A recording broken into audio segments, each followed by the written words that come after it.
Hi everyone, I'm Bryony, one of the physios at Body Set, and one of the questions I'm always asking my patients is, have you ever considered that the tightness and pain that you're getting up around here is actually due to those muscles being weaker rather than just tight? So often patients will be stretching these upper traps and not really getting anywhere with their symptoms. So what I'm going to do today is show you a series of strengthening exercises that will help with those tightnesses instead. So your first exercise is going to require a resistance band or a light set of dumbbells or anything you've got around the house that's fairly weighty, even 2 tins of paint for example. So with the band, I want you to step on it with one foot. You're going to hold it nice and tight in both hands and stand nice and tall, okay? Slot those shoulders back and down so they're in a nice postural position, and I just want you to shrug your shoulders up to your ears and back down. Now make sure when you're doing this, the trajectory of the shoulders isn't going forward, you're pinning them back and down, and we're sliding up and down behind your ears to really get a good engagement in the scapula, and of course to start loading the upper traps, which can often feel quite tight. On this one, I want you to do nice, slow, controlled reps of 12, rest and repeat 3 times. Okay, so exercise number 2, you're also going to need your band, your weights, your tins of paint, whatever.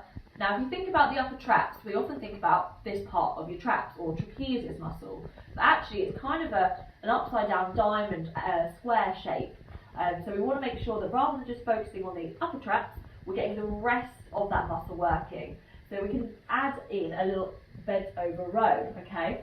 So with that, you're going to stand on the band again, hold it nice and tight in your hands, tip forward from your hip, so we're hip hinging, not bending from the back. Squeeze the core, get that nice and engaged, and quite simply you're just going to pull back and relax. Nice, easy bent over row. So with this, you're going to be recruiting more of those middle fibers of traps, but that's all going to help in the tightness that you're getting up around the top of your shoulders and your neck. And just like the last exercise, I get you to do that 12 times and repeat 3 lots.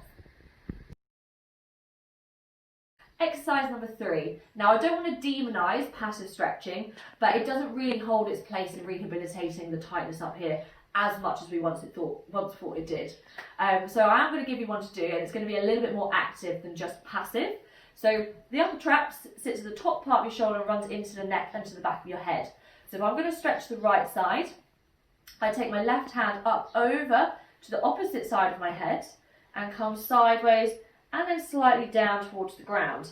The other hand is then going to come up over behind your shoulder blades and head, and up over again, and then down behind your back. As the shoulder moves on the opposite side, you're going to open and shorten and lengthen those upper traps as you're giving them a good stretch. You're just going to take it to the next level with doing that. And rather than repetitions on that one, I just get you to hold that, move in the arm for 30 seconds and repeat both sides.